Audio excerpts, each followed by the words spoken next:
Can y'all hear me now? Wait, can y'all hear me now? There we go. Now y'all, now I see myself moving. Hi, Scott. Hey, Real Magnolia. Welcome to Burgundy Blue Commentary. We talk about what we want to talk about. We want to talk about it. Just something I haven't been on here in a while. Miss you guys. Happy Mother's Day, Auntie Day, Cousin Day, Big Sister Day. Happy day to your grandmas, your aunts, those who lost everything. Okay. So, y'all, I was watching Shay last night. And when I tell you I was in tears and I was so embarrassed, I had secondhand embarrassment. Uh thank you, Scott. Secondhand embarrassment watching Shay last night. Why are we so ghetto over here in Dalton? And you know, I'm gonna talk about Dalton second. We're gonna talk about Goodfellas that's been going on in Illinois first.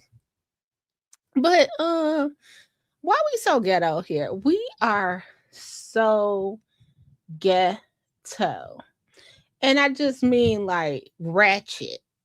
Which I was watching Shay live, like, why are we this ratchet?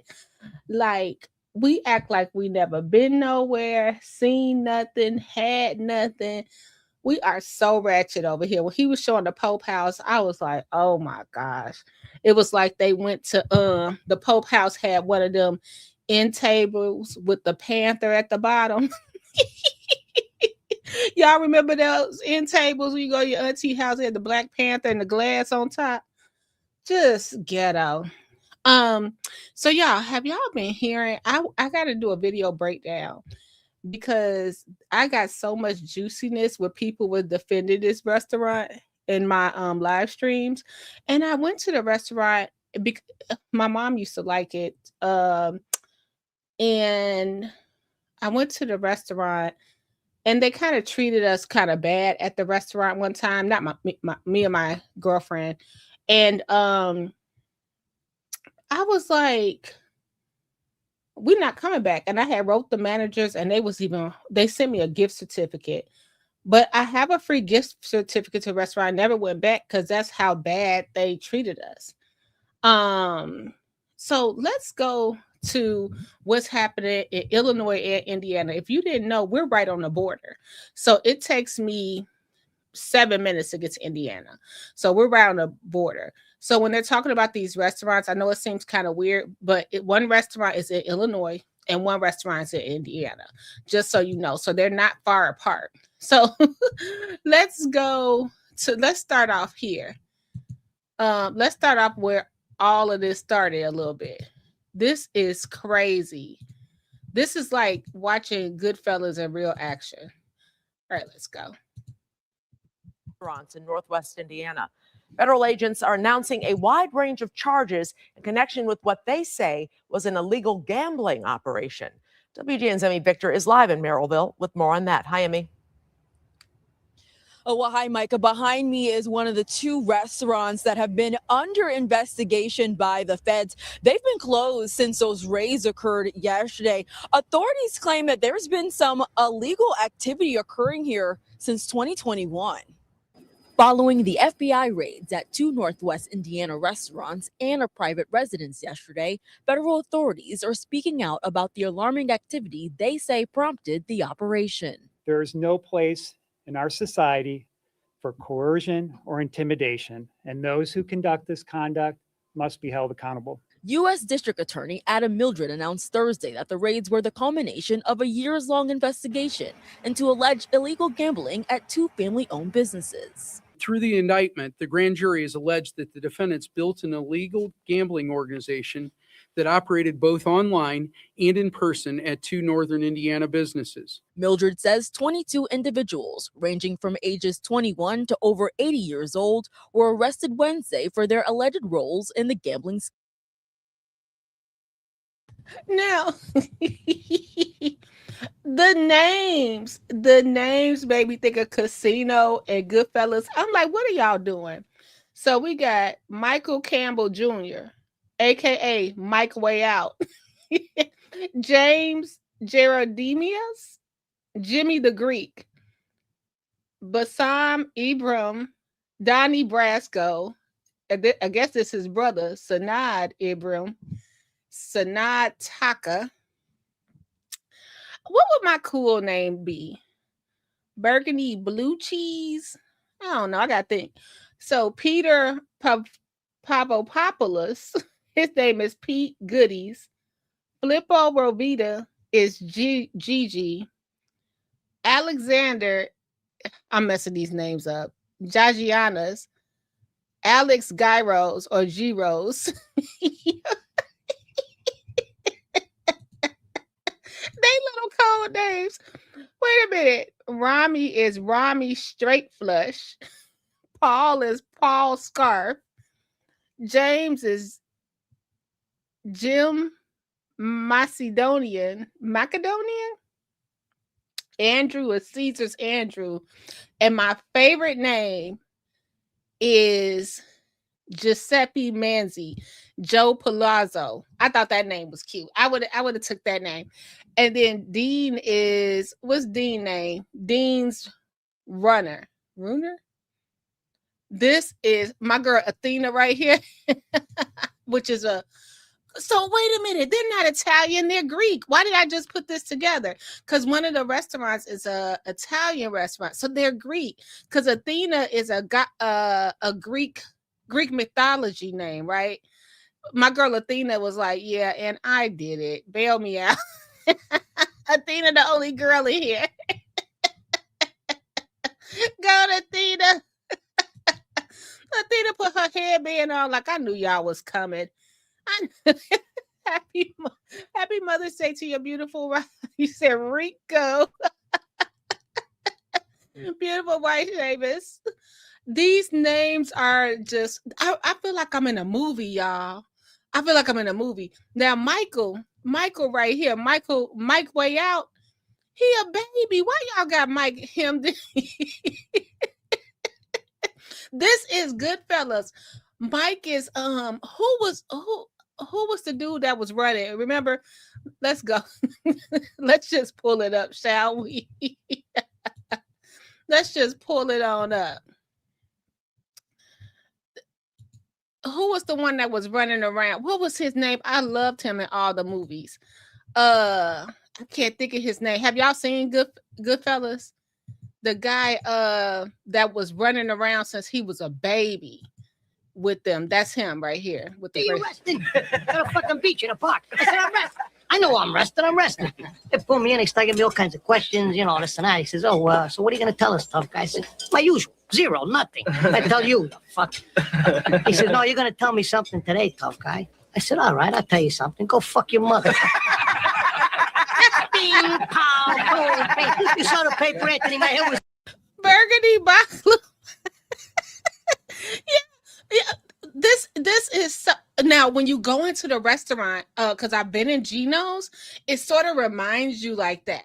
It reminds you of just this scenery, little lamp on the table, the booths in the back. It's really fancy. Like this, so now I'm coming around, I start to come out of it. Who do I see in front of me? This big prick again. He says, oh, what do you want to tell me now, tough guy? I said, Bing, what are you doing here? I thought I'd tell you to go fuck your mother.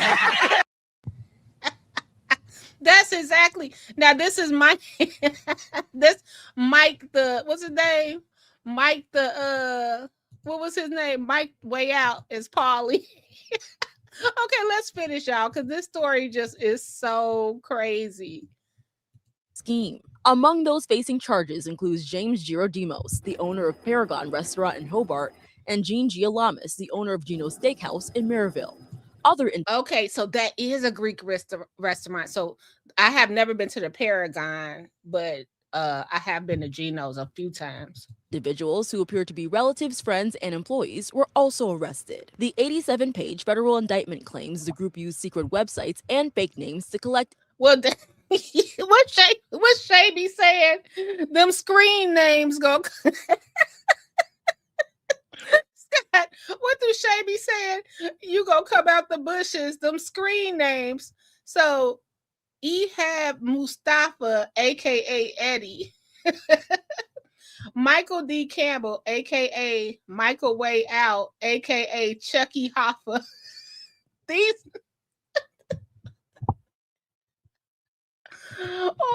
Wait, before they even come over here, because I'm like, y'all, I do not want to be swimming with the fishes. They be like, hey, yo, Burgundy. I got some clothes. I got some jewelry. The rest I got tied up in investments. I ain't got nothing else. I ain't got that, y'all. I'm just reporting the news. Rami Straight Flush, Ninad Raja, aka Butch Hunky. I don't know if that I don't know if people I don't know if y'all supposed to say that. Vladimir Gaines, Paulie Scarf, Joe Palozzo is my name. I would take that. Joe Palozzo, he sound like he got some money. Okay, let's go, y'all. And distribute money related to bets. To hide the illegal cash, with payments ranging from hundreds of dollars to over $50,000 per payment, they disguised the transactions as normal restaurant expenses. When Ooh. payments weren't received, the group allegedly harassed the individuals. According Wait a minute. So wait, I as got normal to check. restaurant. So, oh, there go that fifth third bank kicked Dalton out. There we go. Is that where that's we gotta check these names on here. Who was up there gambling? Kiana liked to play the slots.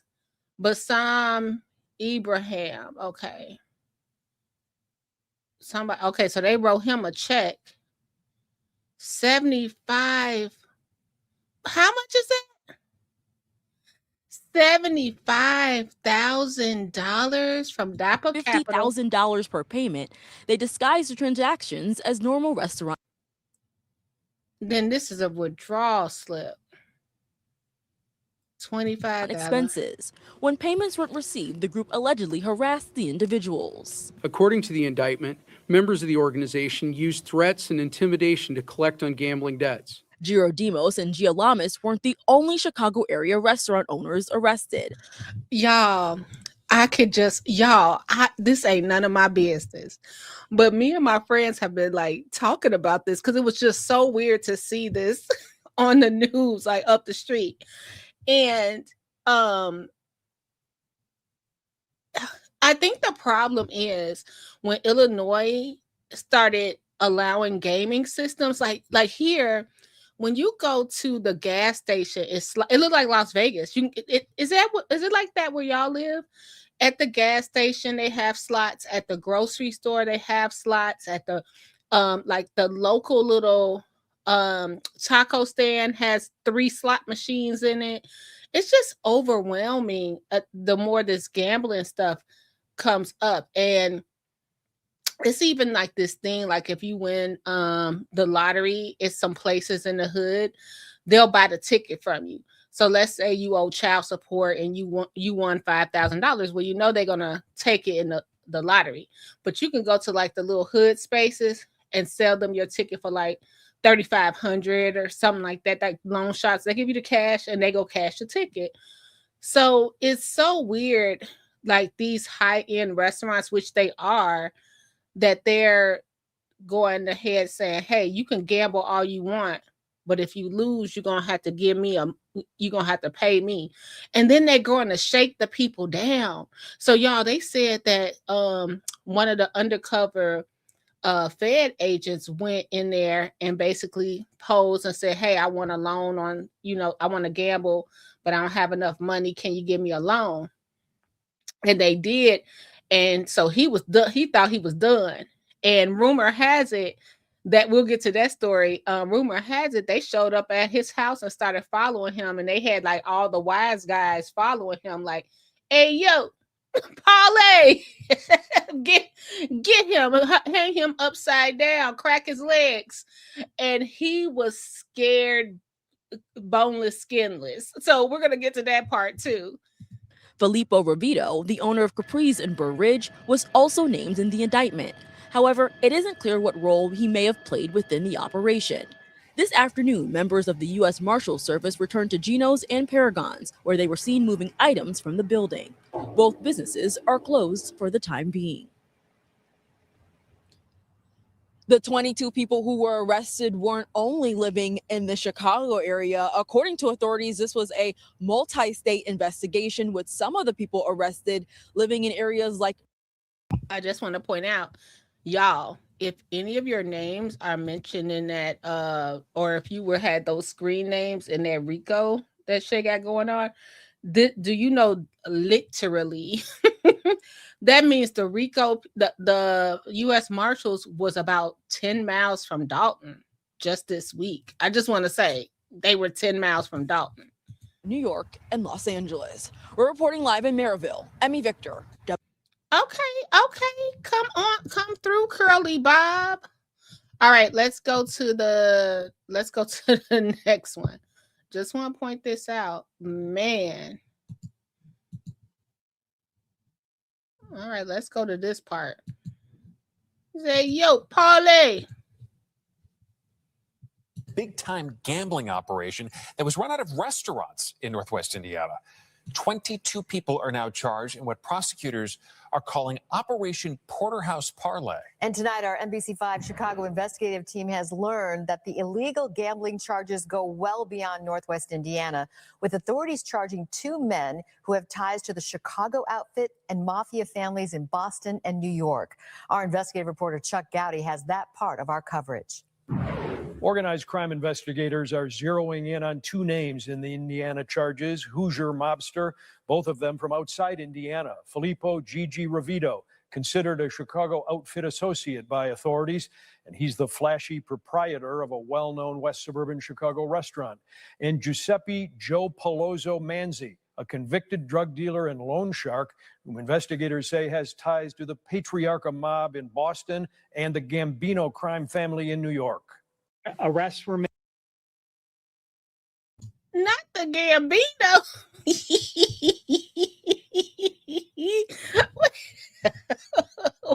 Let's finish. I thought he was gonna shit. Ow, Pete. What the fuck is... Gee, I wish I was big just once. We're the big cops. Really funny. Really funny. What do you mean I'm funny? It's funny, you know. It's a good story. It's funny. You're a funny guy. What do you mean? You mean the way I talk? What? It's just, you know, you're just funny. It's funny, you know, the way you tell the story and everything. Funny how? I mean, what's funny about it? Tommy, no, you got it all wrong. Oh, Anthony. He's a big boy. He knows what he said. What'd you say? You're right. Funny how? What? Just. I'm just over here busting y'all balls, okay? Let's go back. This is crazy. Made across the country, not only in northern Indiana, but we also made arrests in Chicago, Boston, New York, Sarasota, Florida, Los Angeles, Mesa, Arizona, and San Juan, Puerto Rico.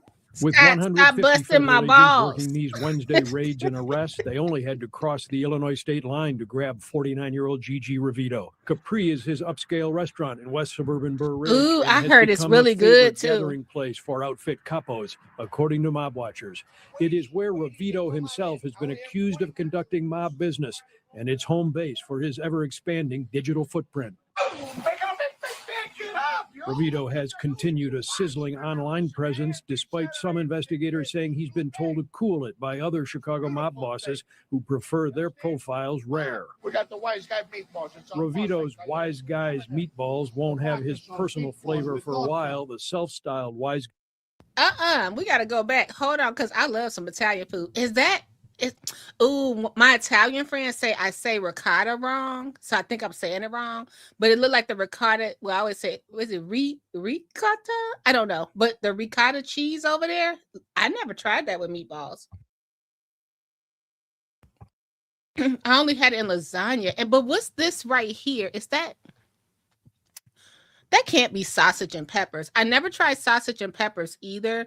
Maybe that's just like an Italian, like some vegetables, but those meatballs look pretty good. Scott, stop busting my balls, okay? Let's go, yeah.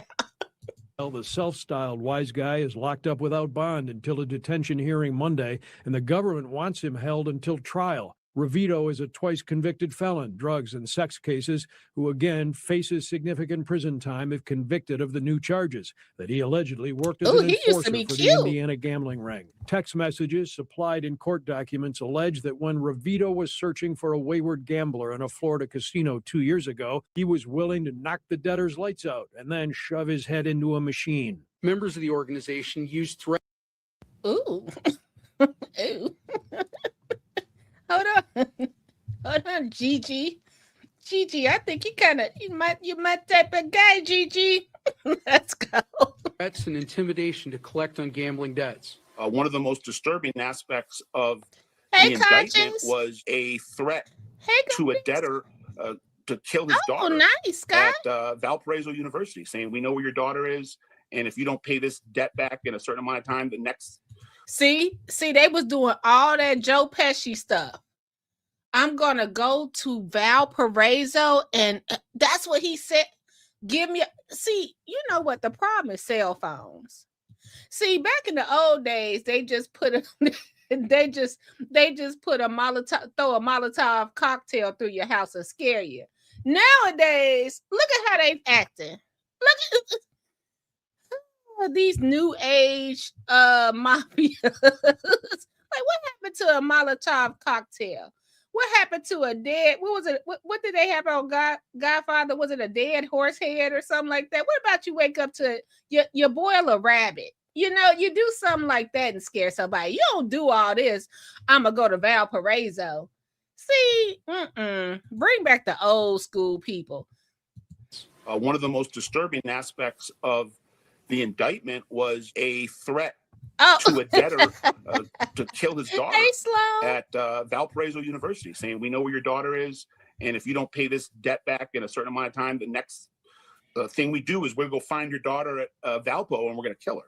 For years, Scott Bernstein's Gangster Report has looked into Ravito from Chicago and Joe Palozzo Manzi from Boston, both organized crime figures arrested in the Indiana gambling case. What did those...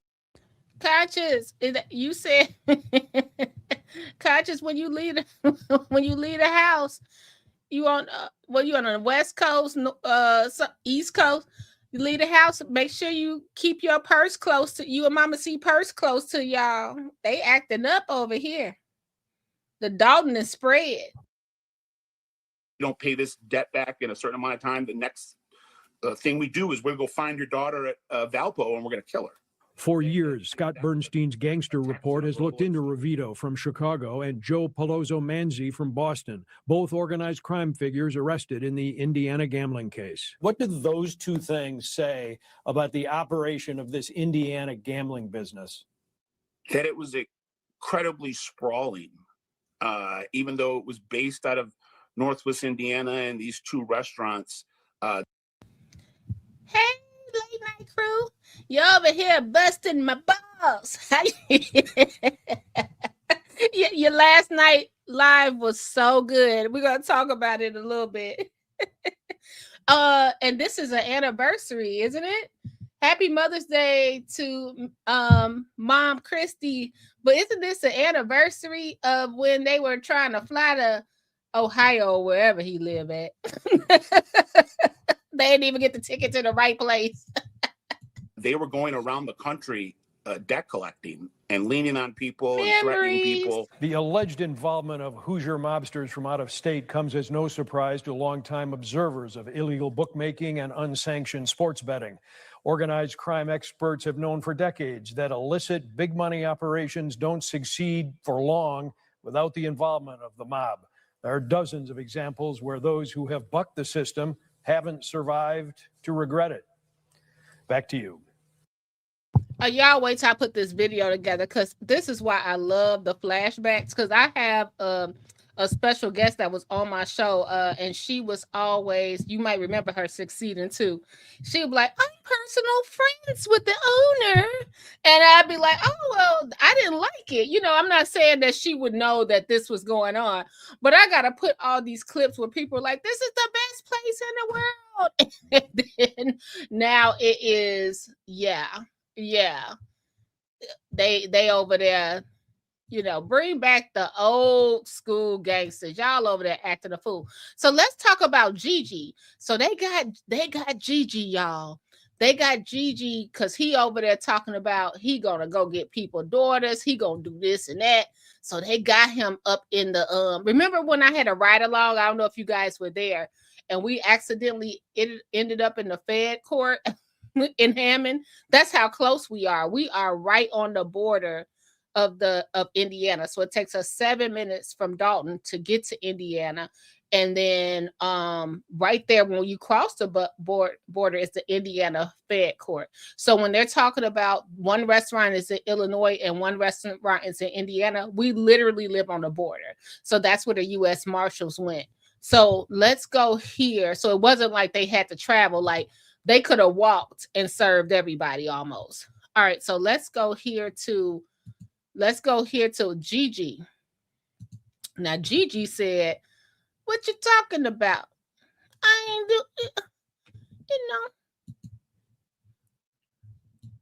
wise guy. Let's go on over here to what Gigi said. Now, this a boss right here. I ain't even mad at Gigi. Let's go. The case of a suburban restaurateur and suspected mob figure. Gigi Ravito, the flamboyant owner of Capri Restaurant in Burr Ridge, was swept up by the FBI in those Northwest Indiana gambling raids last week. Investigative reporter Chuck Gowdy shows us why Ravito is now being allowed back in the kitchen. The outfit-connected chef Gigi Ravito had to come up with a lot of bread to get out of jail. Initially, the government wanted him held without bond, and he was locked up. Can we clap it up for Chuck Goody? He said to come up with a lot of bread. That was cute. The outfit-connected chef Gigi Ravito had to come up with a lot of bread to get out of jail. Initially, the government wanted him held without bond, and he was locked up over the weekend. But at a hearing in Hammond Federal Court, the cost of Gigi's freedom was set at $1 million. He posted the cash, the full amount, in minutes, and is now able to report to his restaurant to whip up his famous wise guy meatballs. Now, I just want y'all to know. They said $1 million, not 10%. I had to Google. I said, well, he only had to pay 10%. No. He had to pay the whole meal. And Gigi just zailed it over. He cashed out $1 million to the courts. He cashed out $1 million to the Oklahoma federal courts and said, okay, no problem. The full amount in minutes, and is now able to report to his restaurant to whip up his famous wise guy meatballs. Do you have anything to say? Led out of the Hammond Federal Building by his wife, Gigi Ravito sported a New York Yankee. Wait a minute. And came out dressed better than Jason House during his interview. Gigi was in jail and came out dressed better than Jason.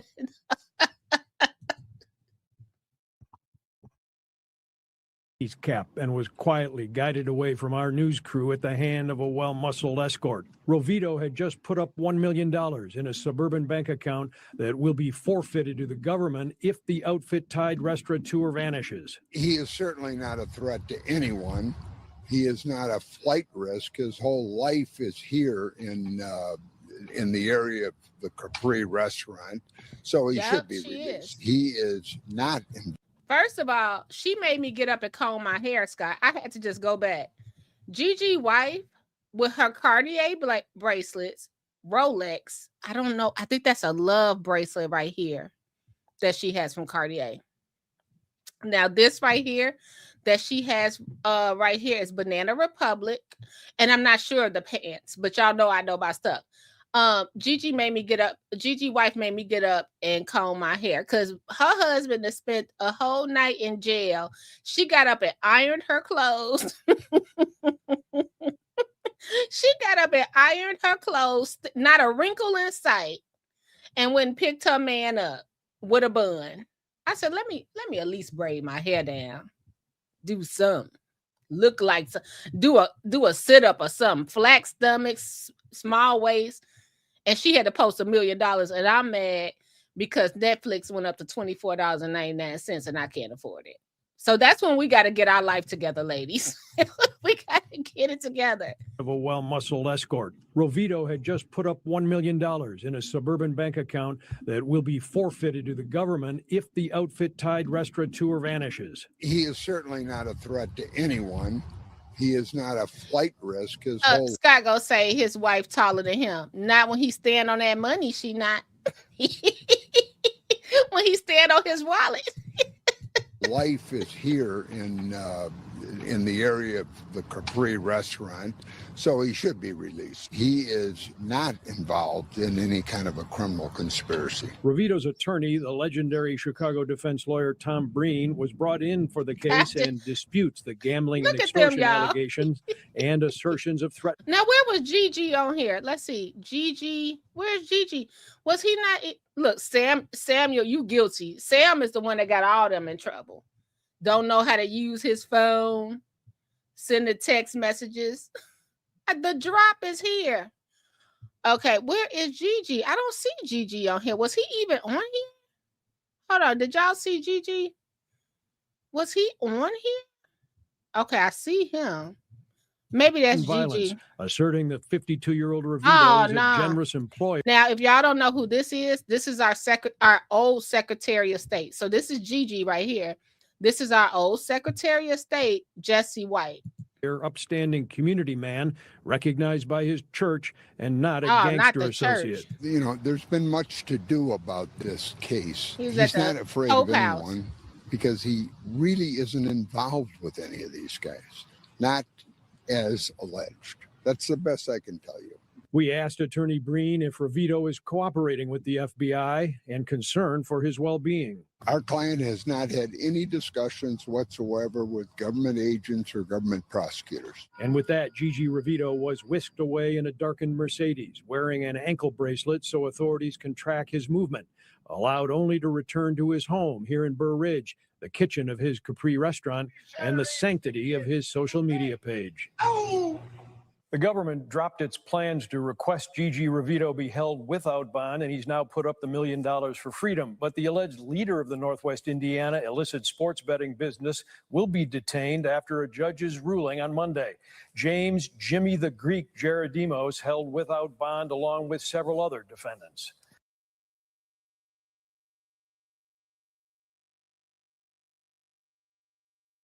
You're funny. You mean, let me understand this, because maybe it's me, I'm a little fucked up, maybe. But I'm funny how? I mean, funny like I'm a clown, I amuse you. I make you laugh. I'm here to fucking amuse you. What do you mean funny? Funny how? How am I funny? Not just, how you tell a story. What? No, I don't know. You said it. How do I know? You said I'm funny. How the fuck am I funny? What the fuck is so funny about me? Tell me. Tell me what's funny.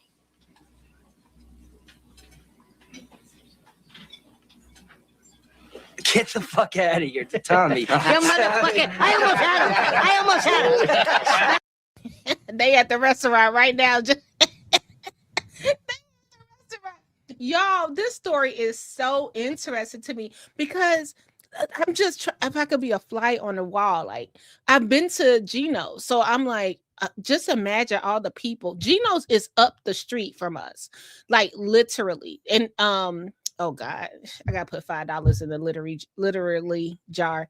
But I'm wondering how many politicians and stuff went up there. Like you could go up there, get loans and gamble, win money, lose money. I always see if you get a loan to gamble, more than likely you're gonna lose because the house always wins, right? So if you're asking a restaurant that holds the slot machines or the tables or whatever for $10,000, they definitely gonna want to profit off of that. So that's kind of silly. But they was riding down and shaking people down this whole time. And they got caught. Like somebody just blew the whistle because they were about to be swimming with the fishes. You know what I mean? So they were like, no. So let's hear what the mayor has to say before we go to the next one. Hold on. So this is the mayor. Since 22 people were arrested by federal agents and charged in an illicit gambling and extortion operation that was based out of Northwest Indiana. Stop it, As our Conscious. investigative team first reported, one of the men charged, well-known restaurant owner Happy Mother's Gigi Day, Ravito, Miss has T. been linked to the Chicago mob. And now our investigative reporter Chuck Gowdy tonight has learned that Ravito is finding some surprising support from a local politician. You know what? Maybe my name would be Burgundy Bruschetto. Is that bread where they put the tomatoes on it, Scott? The bruschetto? Burgundy Bruschetta. Petition in his neighborhood. Allison, the current Republican candidate for DuPage County Board President Gary Grasso, there on the left, is the longtime mayor of West Suburban Burr Ridge. Ooh, wait a minute. I could be wrong. I just had a flashback. You guys, hold on. Let me look this up right quick because I just thought about this when I saw the mayor. Is that the one Long Island audit? Was it Burr Ridge? Was that who he? I think he was allegedly. Was he suing Burr Ridge or Burwin? It might have been Burwin. Okay, I'm trying to think. He was suing one of those. It might have been Burwin. Okay, let's go. Grasso is going to bat tonight for his town's quasi-celebrity chef, Gigi Ravito, describing Ravito as a stand-up guy, a solid community leader, and prominent businessman. He got paid. That phrase comes even though federal law enforcement describes Ravito as an enforcer for illegal gambling extortion ring in Indiana and an outfit operative, currently free on $1 million bond. We're at the house, have a little chicken on the bone. That's what my mother used to do. Gigi Ravito at home and on home confinement in Burr Ridge. As he returns to social media on $1 million bond, you can't see the electronic bracelet adorning his ankle, but the feds are monitoring it to make sure Ravito doesn't vamoose. He's been a stellar corporate and residential citizen. He also lives in Burr Ridge. So, y'all, Mayor Grasso, bon voyage. The Yukon is going down the Dan Ryan down the street. Sir, why are you on the bon voyage, sir?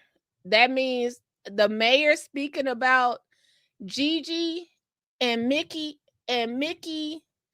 the tuna melt and all of them. That mean he got paid. That mean he in the books. He was up there gambling, allegedly. I'm gonna say that, of course.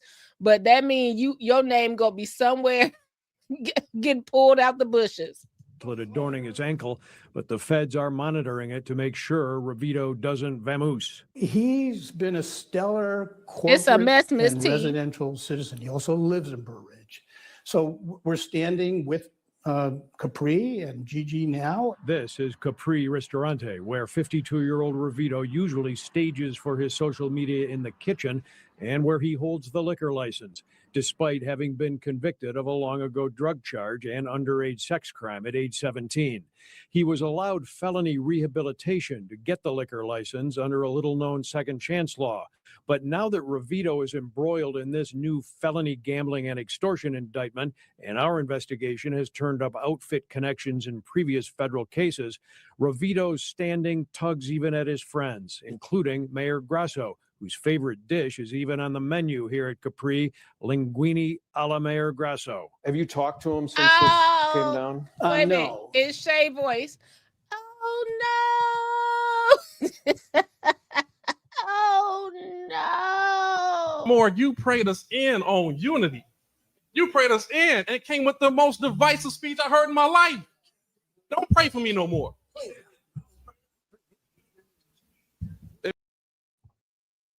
Mayor Grasso. Oh, you in deep, boo.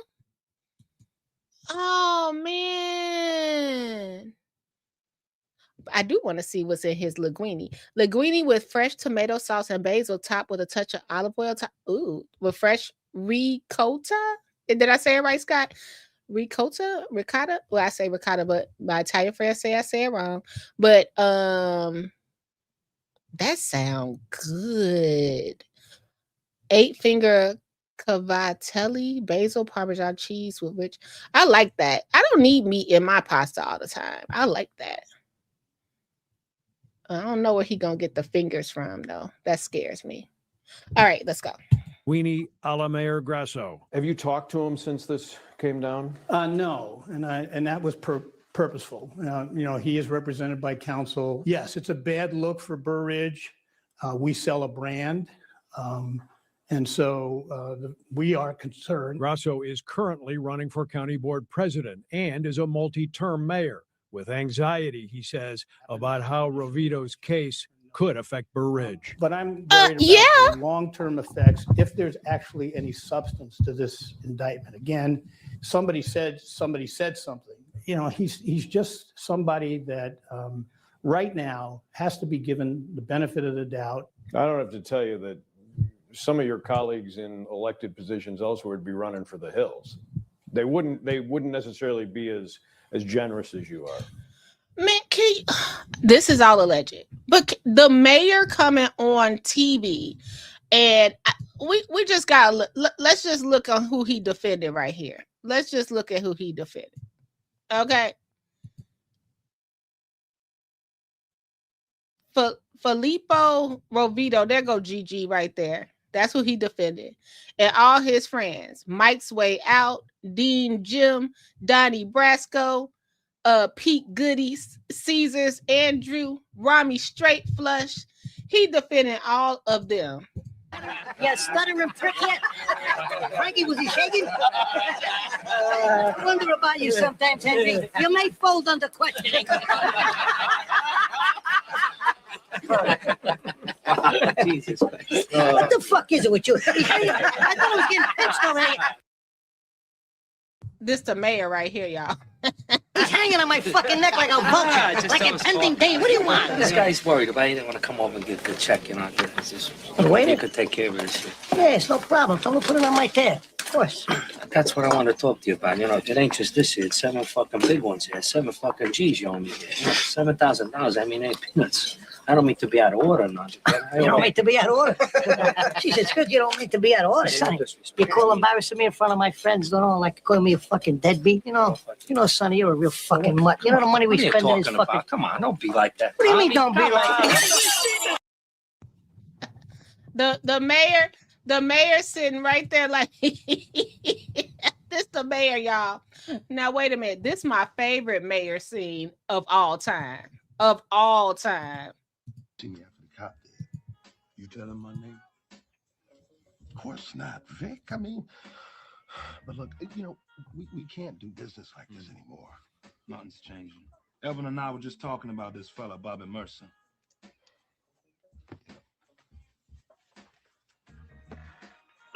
Vic, I did not tell the man anything. You tell him my name. This the mayor all day, y'all. You stinking coward.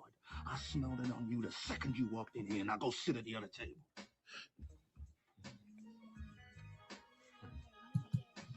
Excuse me? Go sit at the kitty table. I ain't finished with you. I ain't finished my hand, so sit your ass down. I'm in trouble. He's on a timeout. That's it. He made them get down and eat off the floor. Y'all remember that? Just somebody that right now has to be given the benefit of the doubt. I don't have to tell you that some of your colleagues in elected positions elsewhere would be running for the hills. They wouldn't necessarily be as generous as you are. Well, I'll take that as a compliment. Mayor Gary Grasso may see Rovito as a stand-up guy, but Grasso is also an attorney who has previously represented the flashy restaurateur in a couple of civil cases, and wearing his lawyer hat tonight questions the validity of the federal charges and whether the case will ever go to trial. Y'all, look into this story. Y'all, it's so crazy. Just so this is on the border. It's in Illinois. That's where his restaurant is. But the other guys are on the border in Indiana. So they're all back open. Dude put him. He said $1 million. That's it. You need $1 million. Hold on. Somebody get my wallet. You got change. He got change. And he got his butt up out of there. And they said he posted it in minutes. That's a boss. Okay, let's go over to the Jason house and for less bossy activities. Let's go to Jason house interview with CBS. Okay, because I'm just not. I know what y'all think I'm gonna do. Hit the like button if you're here. Thanks for being here. Happy Mother's Day to everybody. And prayers to anyone that lost their mom, dealing with a lot right now. And happy auntie, sister, cousin, godmommy, all that day. Okay. All right. I'm gonna try to adhere by my rules because I said I'm not gonna get on here and talk any kind of fashion. Because I've already and here I go. I can't even. Let's hit play. I can't even because I'm gonna do it. I know I am. Where does the village stand? We are very mindful of where we got because what former Mayor Lightfoot's report indicated was a $3.6 million deficit, and as we dug a little bit further, and we were some. I couldn't even get past it too. Okay, so I just want to say this: if you guys have heard me tell Jason House to get a 52 long suit, put a 1 in the chat. I have been saying that since election. I have been saying that. Since he was running. I told him that while we were eating. You need to have a 52 long suit. Now, does that mean he's a size 52? No. Okay. However, let me tell you guys why you have to have a 52 long. This is why. Look at his sleeves. Why is the sleeves of his look at Jermont Terry's sleeves and look at Jason's sleeves. The suit is too short. Look at Jermont Terry pants and look at Jason pants. So you know what this means? That means all in the crouch is being ate up. That means you getting what's that when your pants go in your booty? Wedgie. You getting all kind of wedgies right here because it's too short. At the end of the day, your balls got rug burn because the lining of the pants is rubbing all day. Get you along and you'll have more length. And then what you do is you go to the local dry cleaners and you get some alterations done. You don't buy a suit slim fit either. You get a regular fit. And it is really hard because all these suits nowadays, they want to be slim fit. And we're not built, some people are built for a slim fit. So if you do, you go up 2 sizes if it's a slim fit suit. So you just see all the tightness up in here. Even the back. You see how this is hunched right here? He got an inch of fabric behind his neck. That's because his jacket rides up over his booty. He needs a long. It will cover all of this, and he have more length. I don't even know what color Jermont Terry socks are. I have no idea. And nor should we have had. And where was the PR person? Because usually when they're on camera, we're supposed to step in. Now, I have been on sets where I wasn't there. I've just gotten people dressed and then the alteration. I've just gotten people dressed and then I'll look at the playback and be like, no. It happens to me a lot because I left and then they then went and hung out, got their makeup done, whatever, and they look all crumpled. But another thing is, are you hanging up your suits? Are you hanging them up? Jason, you are a mayor now. So after a long day, you go ahead, you take your blazer off and you hang it up. You take your pants off and you put the crease. Hey, you know what? You can put it under your mattress like they do in jail. Fold them nice and you'll have a crease when you wake up. Look at Jermont Terry crease. Look at that crease. Get you a long. You are not a regular. You're a long. So if you guys don't know what a long is, when you go in there to get a suit, you could be a 48L or a 48R. A R means regular, a L means long. Okay. But you might have to get a suit that's supposed to be tailored because it's so hard to find a suit off the rack. K&G is not bad. I'm gonna tell you, it's not bad. What you have to do is maybe buy separates. Like somebody like Jason, he needs separates because he's kind of hippie, right? So what you do is you buy. So if he's a 52, that means his pants is a 46. He should be a 46 in the pants. So yeah, Tiffany would never. That's all. Let's go. Months after that report, it actually had ballooned up to $8 million in our net fund balance of a difference.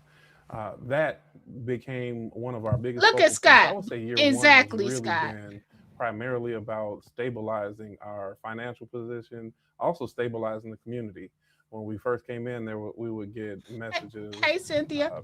Weekly, Hold on, if y'all. not daily. I want to just go over what Scott said. Black, navy, tan, and gray. Every man needs those four suits.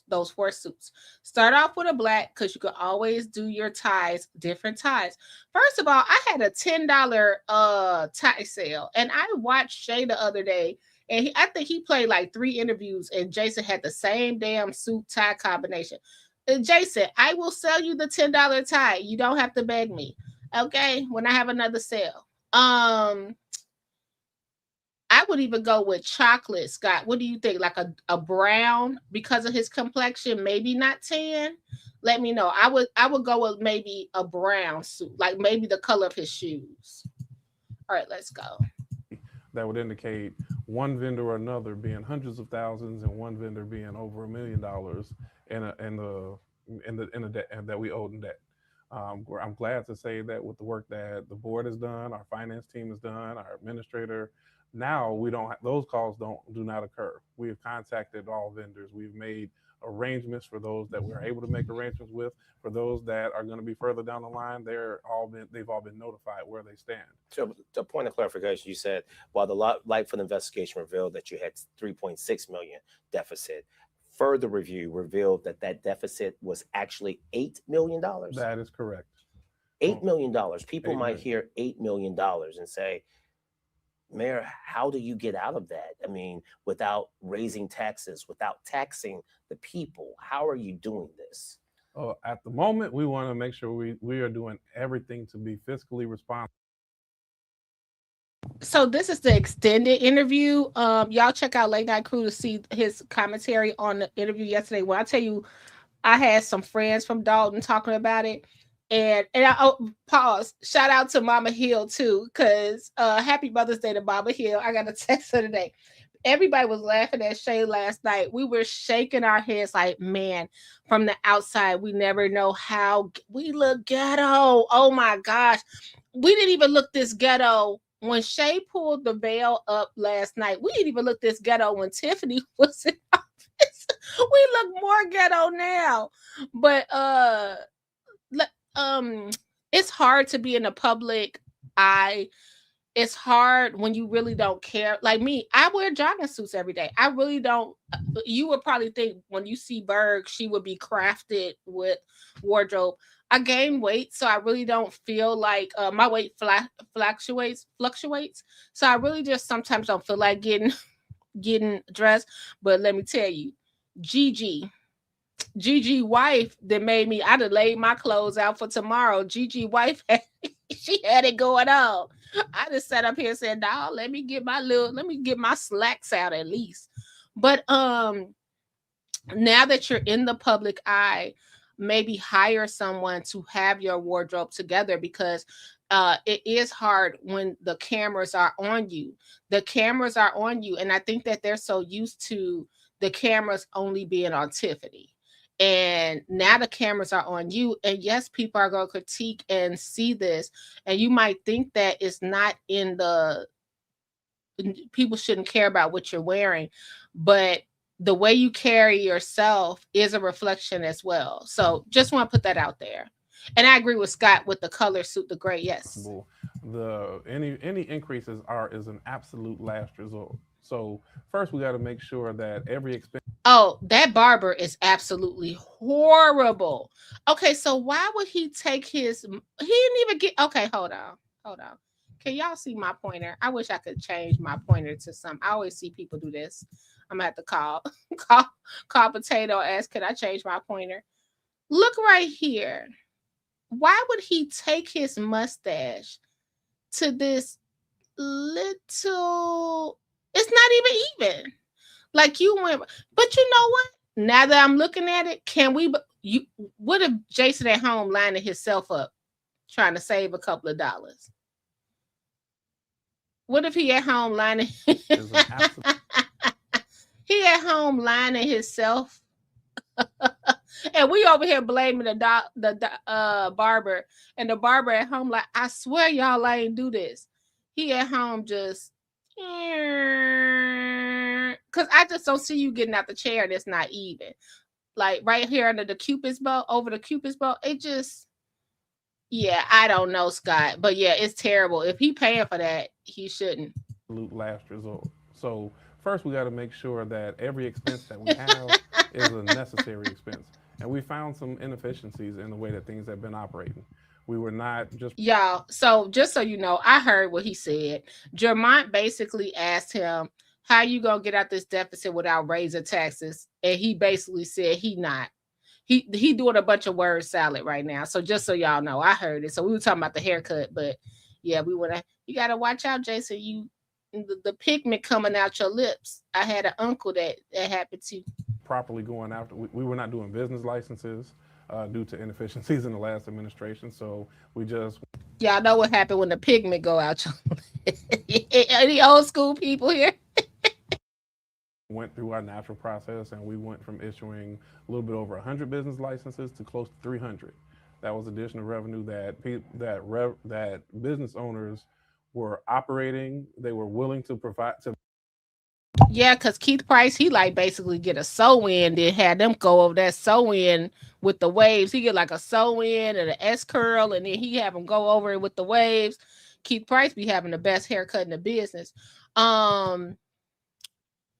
So basically our taxes about to go up, y'all. Try to get up out of here. Make their payment because they are good. They are good businesses, and they just had not been contacted. Lies. So and I'm only saying it's lies because we saw the news report. You know, when these news people be acting like they didn't watch the news with us, we saw the news reports where people were lined up saying Tiffany wouldn't give them business license. Now he's saying they business license wouldn't be renewed. And yet, do we forget the Chocolate Lounge? Did we forget them? So when he's saying that the business licenses were not, it's just a bunch of people and the business licenses would not, they didn't, nobody was contacting them. What happened to the barbershop, Mr. Tyrone Ism, when he was trying to get his business license, but didn't Keith Price stop that? Hello, like why y'all acting like the tape can't be rolled? The tape can be rolled. Hold on. Let's just go to the Chocolate Lounge. It's good. Yeah, well, Any trustee. where you asked live and the clergy.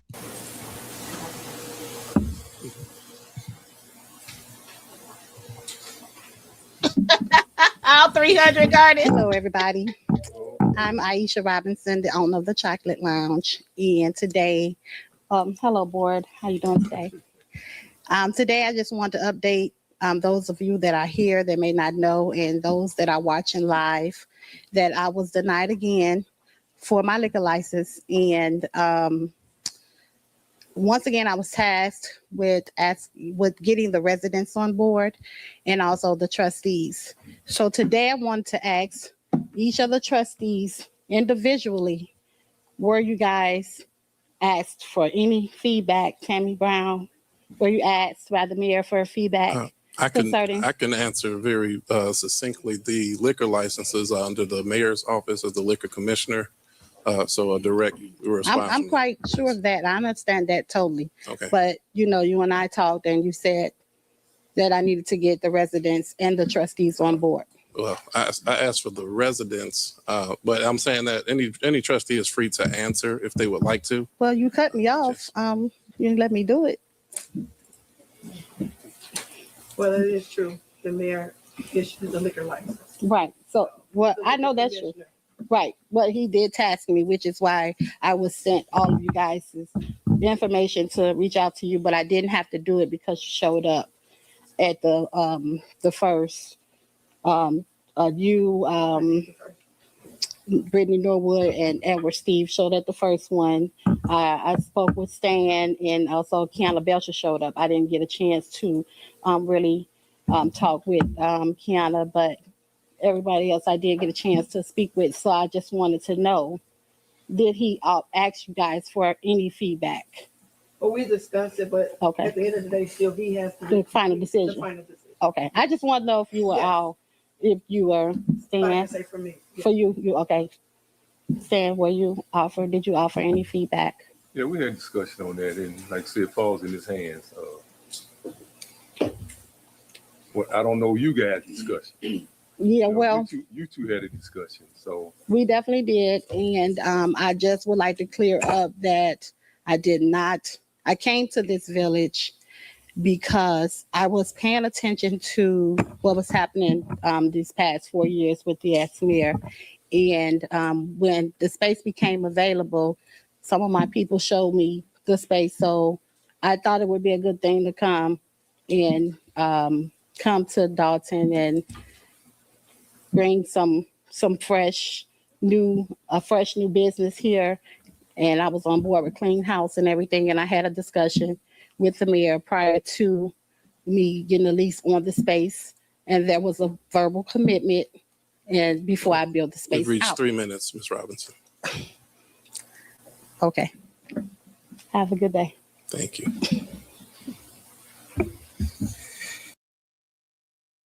Jason was sweating, boy. Now wait till her son get up there. Now wait till the son get up there.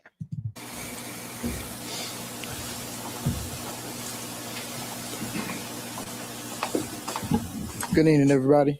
Good evening. I'm Cantrell Darrell, the son of the owner that just left up there, Aisha Robinson. I just have a few things to say. I'm pretty sure we all know how to play spades, right? Right? And we can ask everybody know how to play spades. Dalton is 90. Hold on. I just want to say this. Scott is so right. And that's where she messed up because she was over there feeding them for the tea with the trustees. She was over there. They had them open up. Jason had her do 3 open houses, I think. Was it 2 or it might have been 2 open houses. They all showed up, ate her food, drank her drinks, and then turned around and was like, nah. That's kick. I'm down with Clean House, and look what happened. 90 to 91% black. So the word renege really means something to the black community. You and my mother had a conversation about our business, and you told her if she locked the business in, locked the space in, you give her a business and a liquor license. That is not true. You can say that. It's on record, so it's okay. It's a witness. Your character is on the social media. Your character is being judged. You are a leader. So your word means everything. And as a man, and I am a man standing in front of you right now, and as a man, if you can't stand up and say what you said and come forward and be like, hey, I'm gonna own up to what I said to you, and I'm gonna go ahead and give you what you asked for and what you promised. Right now, you renege. And I want to say this also. We had 15 plus events, no fights, no police being called, and we have to pay for every event to be able to sell liquor, which is about $350. So we probably paid for 3.5 liquor license, which we asking for a tavern license. A tavern license in Dalton is $1,500, correct? Yes. So 350, you do the math. 15 plus, that's 3.5 liquor license that we already paid for. So we being robbed in broad daylight. That's all I want to say.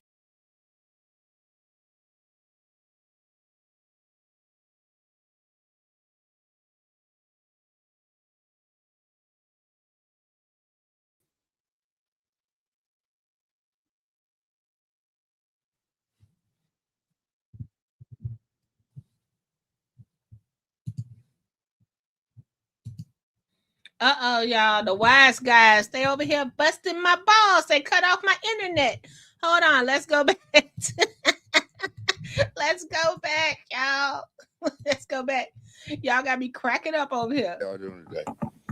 My name is Lauren Robinson. I'm the husband of Aisha Robinson, also part of the Chocolate Lounge. And I just want to say, as Dalton, my family has been a part of Dalton for 30 years now. We started at Giovanni's. My dad's name was Lauren Robinson. A lot of people see me grow up in this. Let me tell you, I didn't realize who she was until she mentioned when I saw her husband. I knew exactly who he was. Giovanni's was a pizza place in Dalton where the new if you guys didn't know, it's on Woodline. It's actually on, what's that, Woodline? When you go west of Woodline, what's the next block? I think it's University. So it'd be University and Sibley. So it's right by Pablo's. It used to be a pizza place. I wasn't that fond of the pizza there because it was kind of sweet. I'm an Italian Fiesta girl. But that's where all the comics would go. Little Rail, D. Ray Davis, who lived over on Woodline, if you guys know who D. Ray Davis is. And I want to talk about something else Shay said last night when he was talking about a little bit about the Pope House and stuff like that. Do any of y'all remember that on this channel, we only talked history and do ride-alongs, and people will be so mad about the history. And on top of that, we got someone that graduated from the same school as the Pope, as a frequent person that just drop by the chat or be a guest on there. That would be Gardis Watts, friend to the show, if you will.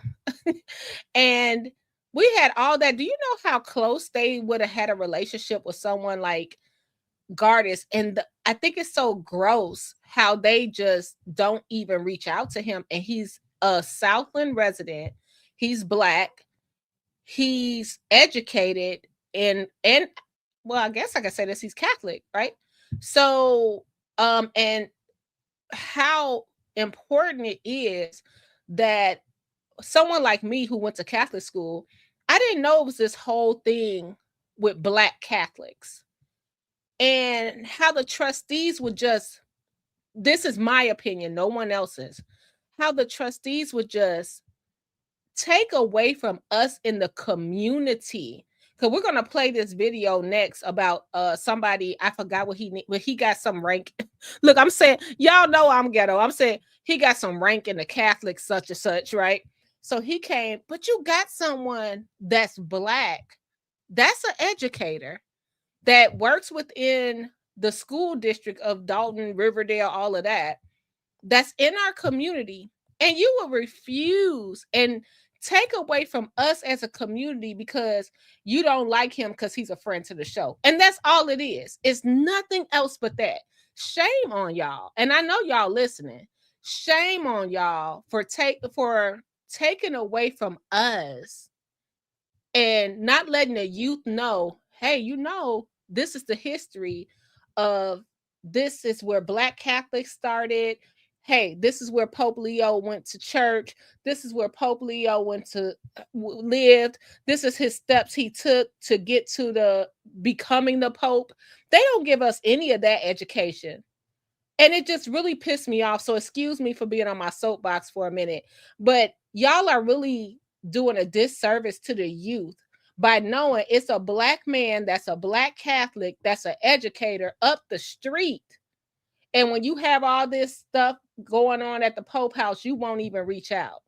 Not that I know if he reached out or not. I mean, Gardis, if you're in the chat, they might have reached out. I'm sorry. But I'm just saying, I just don't see Gardis Watts up there when that's the closest person that, in my eyes, as a resident of Dalton, that we have to Pope Leo.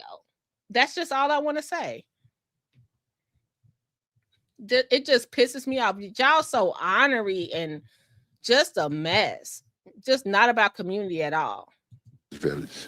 I was making pieces at Giovanni's. We moved to the Dorchester and ran that room. And I really wanted to bring our business to Dalton because our heart is here. Even the Dorchester banquet room was named after my brother, Sean Sims. So we are deeply rooted in Dalton. So to bring our business here and to not get the license where we did everything that you asked, it's kind of like a hurt to my heart because we've been a part of this community. That's all I want to say. And I want to say this. I believe that Jason know exactly who Mr. Robinson is, and that's probably why his wife went ahead and did a verbal agreement, because I want to shout out Mr. Sean Sims. He actually changed my life, his brother. I will forever be grateful. I was probably, I'm gonna say 20 years old, and he gave me a job. Just always a nice, kind person. He worked in the Dorchester. He did run the Dorchester food over there for the seniors, and he also catered our events. I don't really know his job title, but he worked for the village some kind of way. I think that's when the village owned the Dorchester. But after I got off from the village of Dalton, I could do catering with Mr. Sean, and he also helped my son get into summer school. So I couldn't afford summer school even at the rate that the Dalton the Dalton Park District had.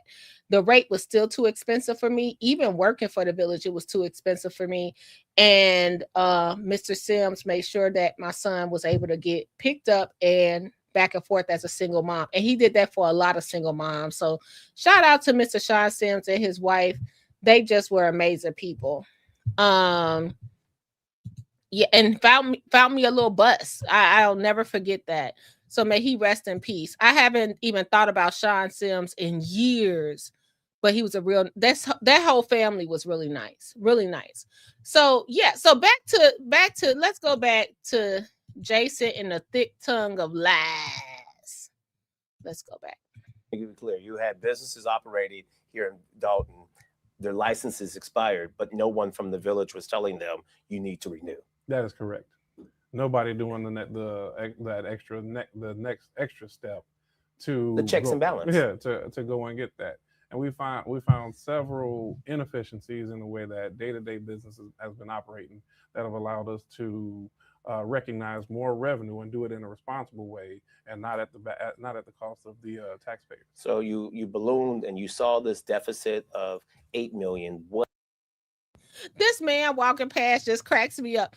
Okay, so Garda said they did reach out to him, but it was about the house and not about the Catholic faith or history. They were looking at me for a connection to the archdiocese. I told them that they're not interested, and they weren't. Yeah. And Garda said, "Thank you. I just want to spread the love and knowledge for free." That's great, Garda.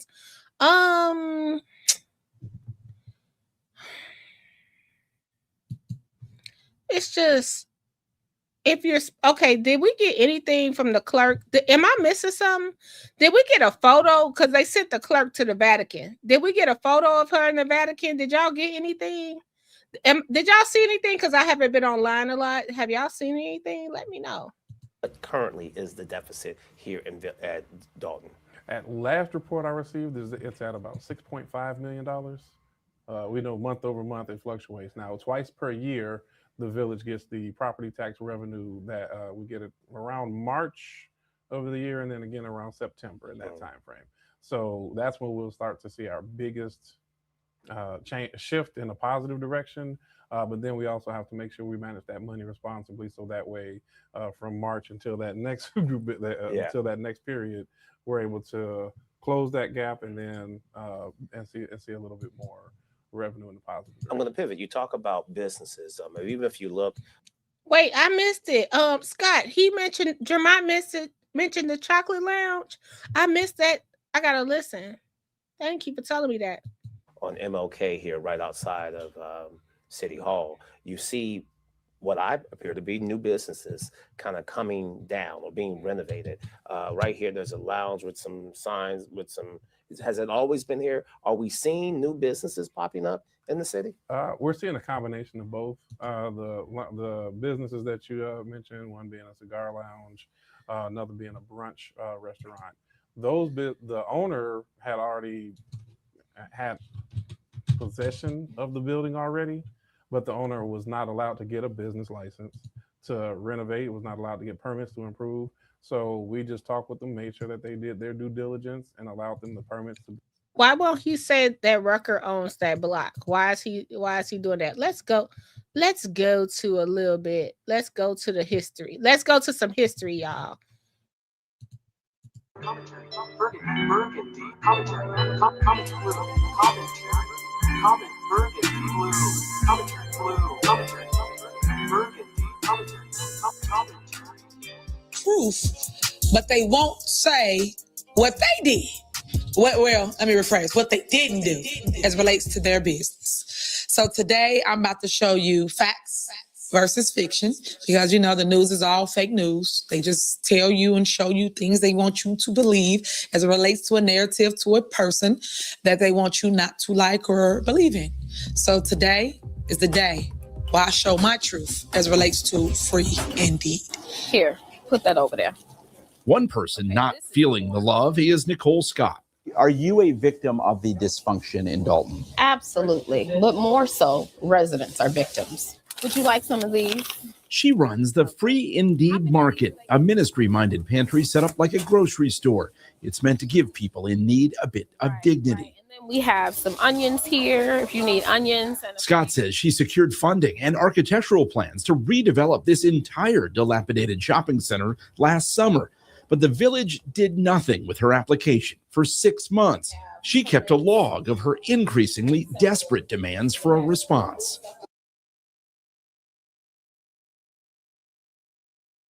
Y'all remember when a car ran into Free Indeed's building at the end, where it ended up being Village Hall's headquarters for all the campaigns, like Kiana campaign, Jason campaign, Stephanie campaign, all right there.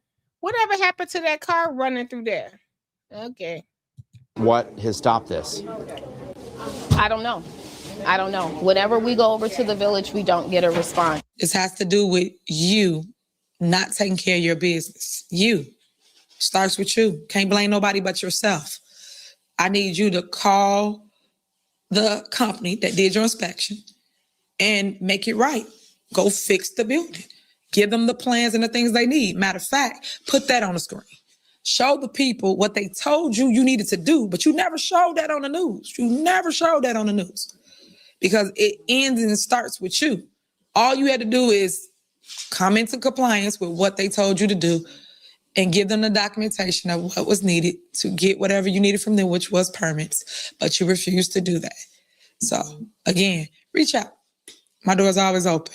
But now let me show y'all the video of her support. Play the video.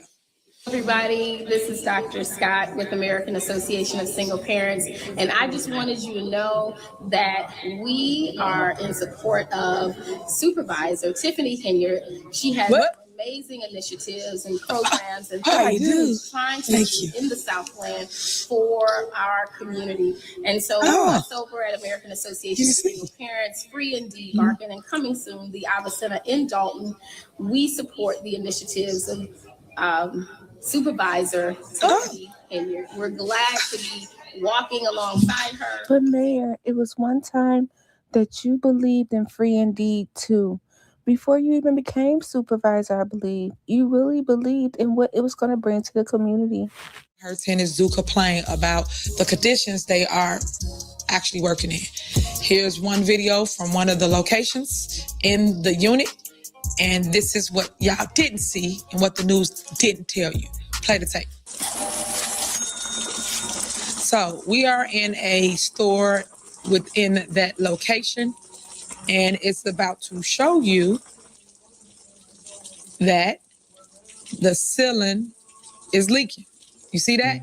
The ceiling is leaking. Water is coming down on all of their products. All of their inventory is becoming destroyed. As you can see, it's coming all the way through the ceiling. Next video. The ceiling actually collapsed, almost hitting the worker. And in the video, you will see all the wet tiles below. They picked it up, cleaned it up, put it inside a garbage can. But these are the issues. Hey, you guys, welcome back to Burgundy Blue Commentary. I want to take you over here to Dr. Scott's Market, but I have the camera going up because I want to be respectful of the people getting the free Indeed services. So, you guys, let's do a little walkthrough and a little history. So I'm assuming that this is the area that the mayor was in. And I'm sorry, discount. Y'all need a sticker just for covering your windows up like that. What is this? The Ozarks? What are you doing in here? Is this a boom boom room? It's just like unappealing, right? Like that's how I'm supposed to shop right there.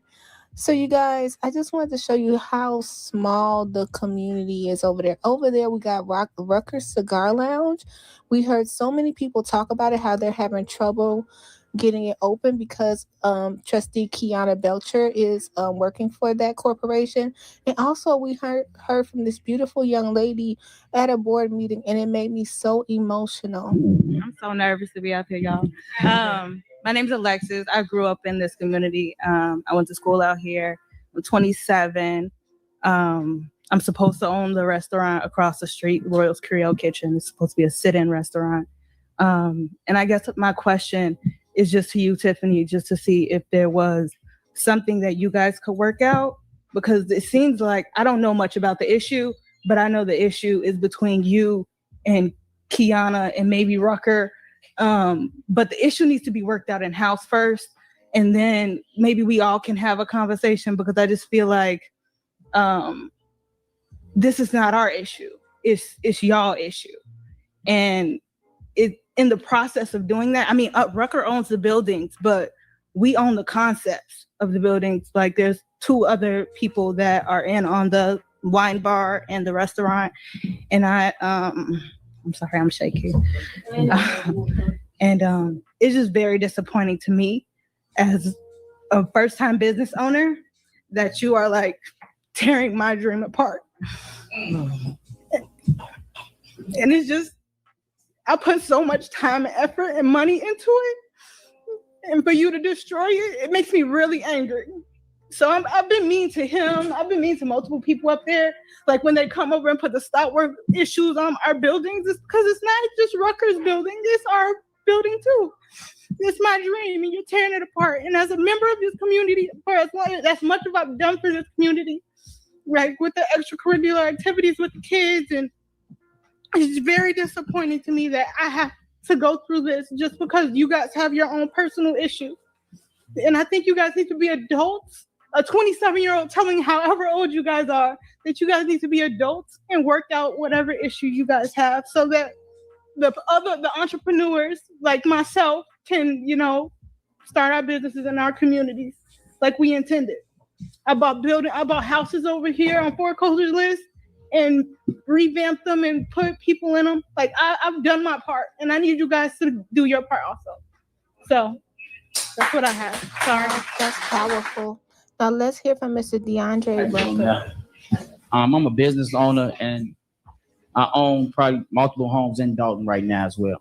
I purchased the buildings across the street with the new windows for a cigar lounge. Also purchased the restaurant, the old barbecue house, and the corner lot as well, the old antique spot. My plan was to put a cigar lounge there. That's what we started the rehab. I'm $600,000 in, and we paid our taxes on Active Village for no fines, not a dime.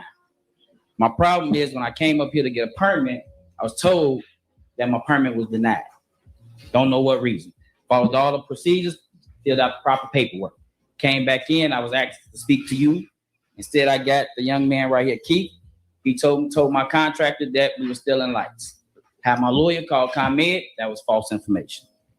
Second thing that I did as well was we also contacted my lawyer as well as far as the ordinance that you guys gave me saying that I couldn't have a cigar lounge in the city of Dalton. We went back, me and my lawyer looked at the videotape saying that that ordinance that I received from the young lady that works here, it was falsified documents. All I'm asking now, I pay my taxes, all my properties here, taxes I paid up. I'm $100,000. I want y'all to go back to the last board meeting when you have time. And this is just not to come down on Rucker or anything like that, but this is just to show you, because I'm not mad at stuff being built up in the village, but this is just to show you how stuff getting ran here. Did you guys, if you have been following the board meetings, let me know. Put a 1 for yes or 2 for no for this question. Did y'all hear Jason House say the last meeting how the smoke shops had to get grandfathered in, and should one close, we would only have room for one? Like, all of this stuff all comes full circle. All comes full circle. Documents. All I'm asking now, I pay my taxes. All my properties here, taxes I paid up. I'm $100,000 in taxes over a year in Dalton, not counting my businesses. All I want to know is why I can't get a permit to finish rehabbing across the street. We the only business on this block with new windows. We doing fully gut rehab. We pay cash for every location. Never asked a dime from Dalton at all. We didn't ask for no abate of anything, and we still keep getting denied. Instead of using the contract that I usually use, we came and got Dalton contractors. The old inspector that used to work for you guys that still trains some of your inspectors works directly for me, and I pay him to do consulting. Instead, you still deny my contract. So I'm just trying to figure out. Rucker, we got to give him a name. I'm Burgundy Baklava. GG Charles, GG matzo balls. So Rucker will be Rucker ravioli. Rucker ravioli. That's what we're going to go with. Why is that being done? And that's other things that we can't talk about on a one-on-one basis. I will never, ever disrespect you or throw you under a bus. We didn't have words before. Wasn't in a form like this. I would never put that out there. But all I want to know is, how do I move forward with my business? That's all I want to know. So do I have to schedule another meeting besides without this guy right here? But have a meeting with you, with my lawyer, you have your lawyer. I do not want to meet with this man Keith at all. At all. Okay, so we'll talk off record, meaning you just told on yourself the issues you have. Yep. So I can't say, because that's in litigations, the issues that you do have. Correct. So, but there's no I can't issue. speak to that right now. But the issue was with this guy. It wasn't even with you. Okay. But since we want to put But I'm saying it's you in litigation, so you can't discuss that. No, he said I got 30 seconds. I got 30 seconds. One of the trustees worked for me, Mrs. Belcher. Since Ms. Belcher worked for me, I was told to fire Ms. Belcher in order to get my business open. I refused.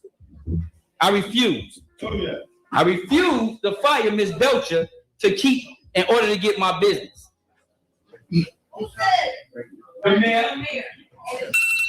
Interesting. Very interesting. Hey, you guys, hit the like button if you like content like this. Give me a thumbs up. And yeah, interesting. Let's go to the next girl. Now, this girl that disappeared. So that's why my video disappeared. If y'all don't find it on my channel, I got the look. Y'all want to know if I'm messing with Rucker? Nope. Nope. I mind my business. I mind my business like a good Dalton citizen. Burgundy Baklava does not mess with Rucker ravioli, okay? I just mind my business. I do get people for defamation of character, so have some truth in that. Have some truth in that. Go ahead. Let's hear from one more investor in this business that's asking, and y'all, I sounded so sweet and innocent back then. I think that's why they didn't like me. And now they tried to make me just become an old battle axe. I'm just a bitter battle axe now. Bitter beer face battle axe. paying taxes, just asking to open. So I want to tell you guys, thank you this evening for letting me speak. Tiffany, I went to high school with you, and it is really good to see you up here doing great things. But I have a few questions and a few concerns. We talked about bringing businesses back to Dalton. We talked about creating the restaurant row where we can come in and we can sit down and have fine dining. Well, I'm part of an organization who tried to come in here and give you guys a cigar lounge and a jazz bar with a rooftop for 35 plus up for you guys to be able to come in here and enjoy yourselves without riffraff. I'm part of a company who also purchased the end building on this block to give you guys a fine dining Creole restaurant. I'm also a part of a partnership that just spent $10,000 in taxes, and y'all won't give me a permit to finish. I got a problem with that. The fact of the matter is, I don't care what personal things you got going on, but if y'all talking about bringing something for Dalton, then you need to let the people in Dalton do something for Dalton so Dalton can stop suffering. So if you want to sit here and speak about being for the people, ex-Falcon, I need you to be for the people and not for your personal agenda. So if y'all didn't know, when she said ex-Falcon, that means she went to Thornridge and Tiffany went to Thornridge. We're called the Thornridge Falcons. Oh, shout out to Choose Compassion, my fellow Falcon. It is time for these people in here to get something that they deserve without having to pay their tax dollars. Because we ain't asking for no money. We asking to put something in the city. We asking to build the city. We asking to uplift the city. And what I'm asking you to do is do your job and let us do what we need to do to make this city better. Don't sit here and talk about how you want to be something great for the city, because this Tiffany I see now, I thought would have been better. But I hope deep down in your heart, you realize what your job is and what you're supposed to do. And you let these minority people who look like y'all come out here and put business for y'all, to give jobs to y'all, so we can get out here and make money together. So at the end of the day, thank you, I know I can count. At the end of the day, when y'all sit back and y'all talk about a recall or whatever y'all want to do, I want y'all to sit back and think about what you guys deserve. Sit back and think about all the times that y'all come out here and all these little nightclubs out here with all this riffraff on the street, and we telling you that you got the opportunity to come in and sit down and be treated like you downtown Chicago, because you ain't got to go downtown to be treated like you got some money. Tiffany, get yourself together.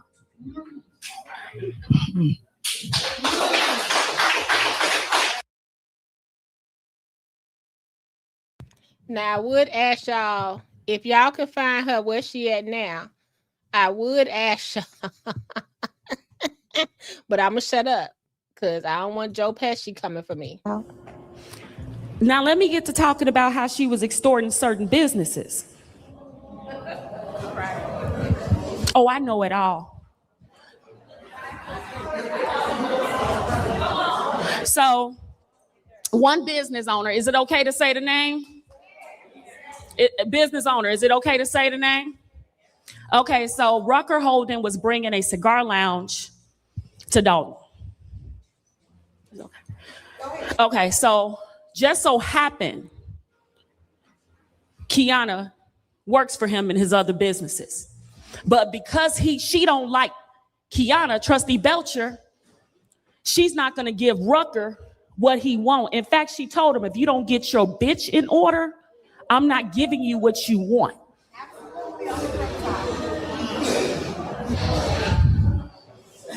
Yeah, so get this. He came into the office one day. This is how I found all this out. He came into the office one day. They said DeAndre Rucker. I'm like, I know DeAndre. Hold on. What's up? He told me, he said, I'm trying to get my business together, blah, blah, blah. I said, yeah, I just heard your building was not compliant. That's what I was told. He said, that's not true. He had it investigated. He had it, inspected. Everybody, it's been inspected 5-6 times. He was in compliance. She just didn't like him. Now get this. That same day, there's an ordinance to have his cigar lounge open. Now, let me tell you something if you've never been to Rucker Cigar Lounge, it's sexy. Grown and sexy. Riff Raff can't even afford the cigars, yet alone anything else in there, so you're not going to get them there. It's sexy, real nice for grown-ups. It's just nice, good music, all that. So I'm like, this will be a plus for Dalton.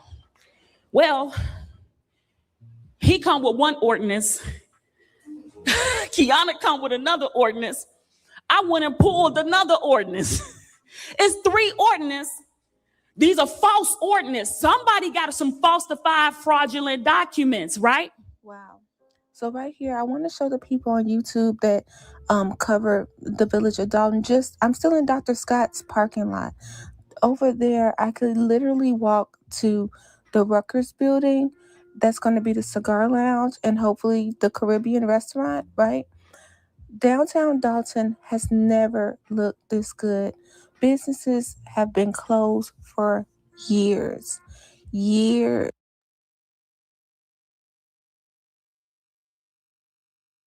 All right, y'all. So we're gonna finish this interview up and get out of here. Sorry, y'all, because we. Can I be recognized, Mayor?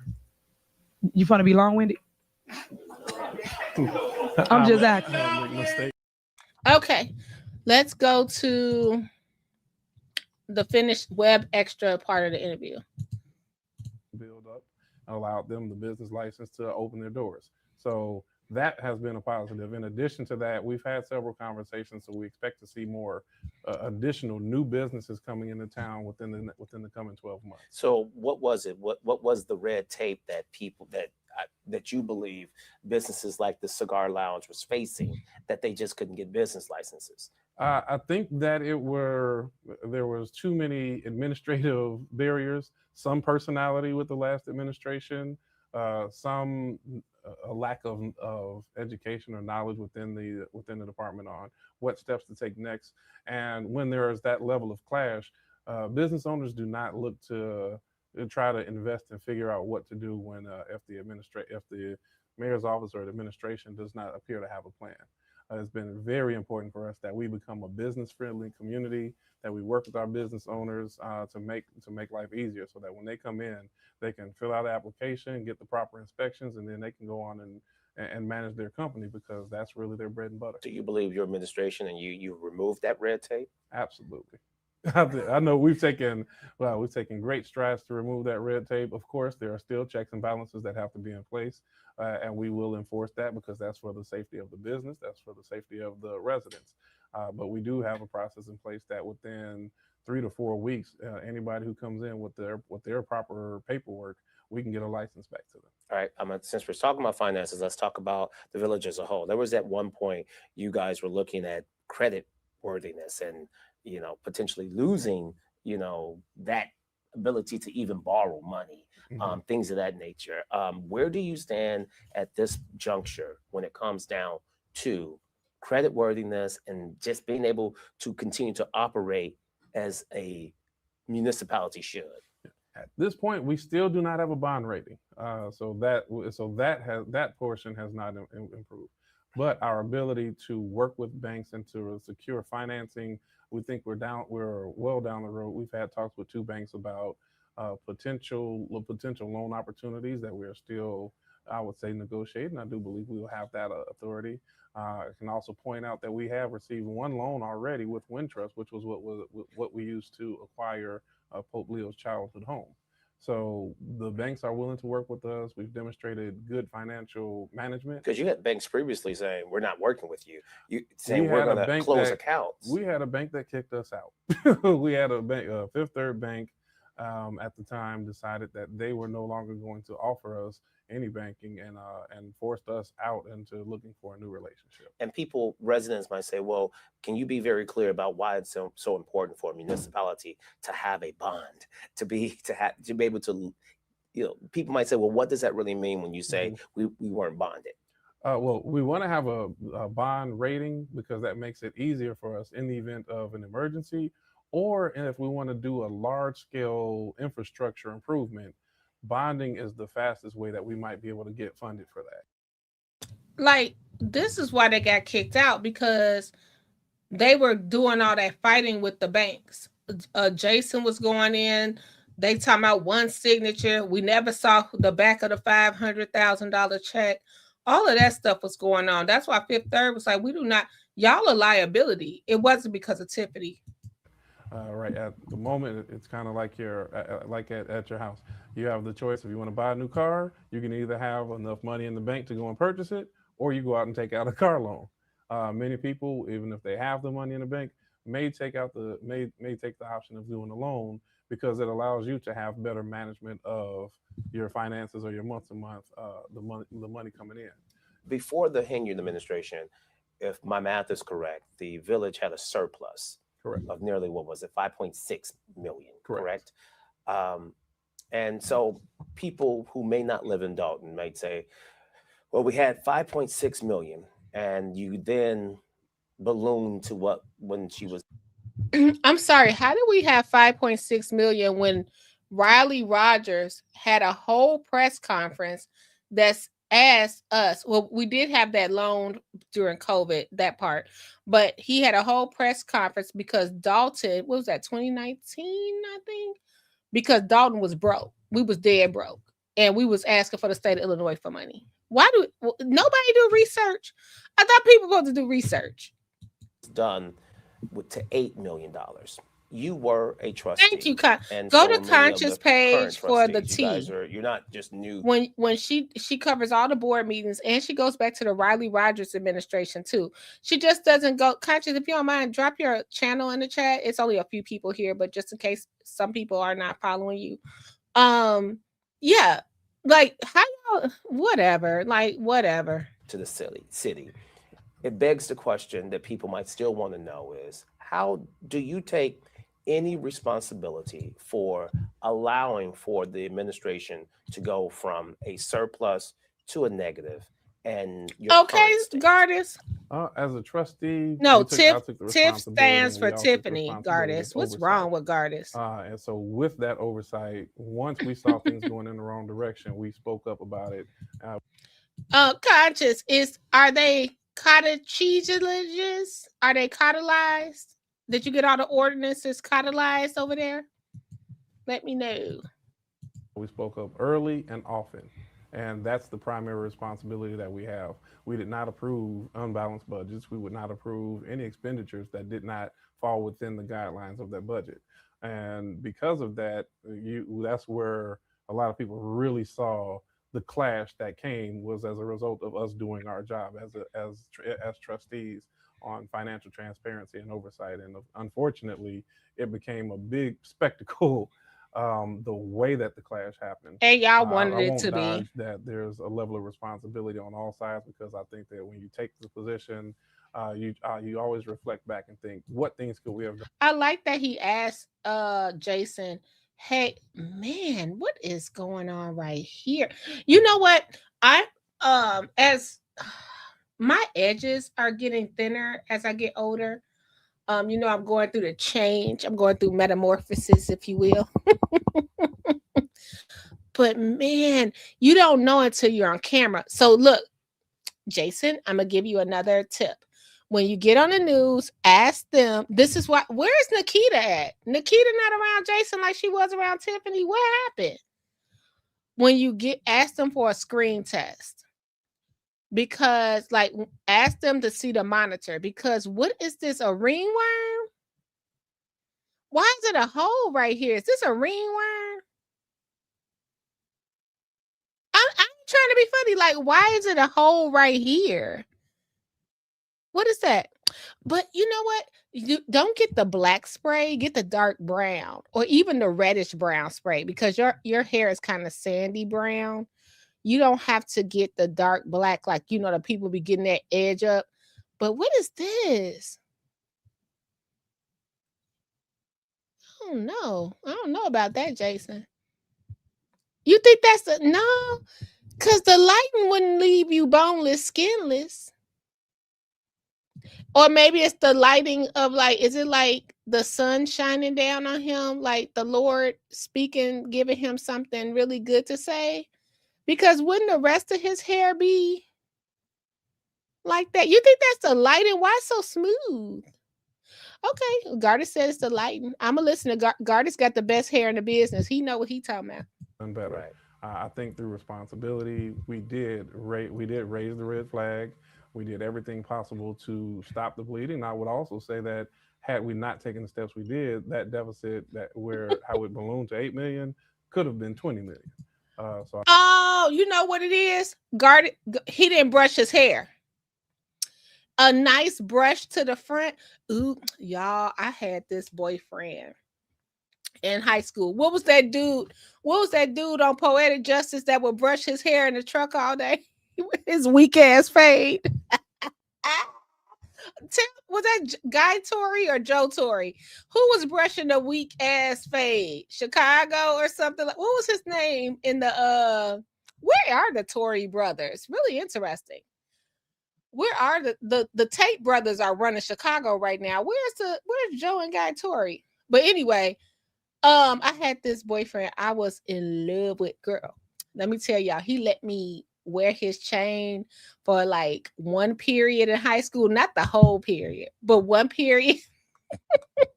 Not the whole day, I meant one period. It was fifth period. Before gym, he let me wear his chain.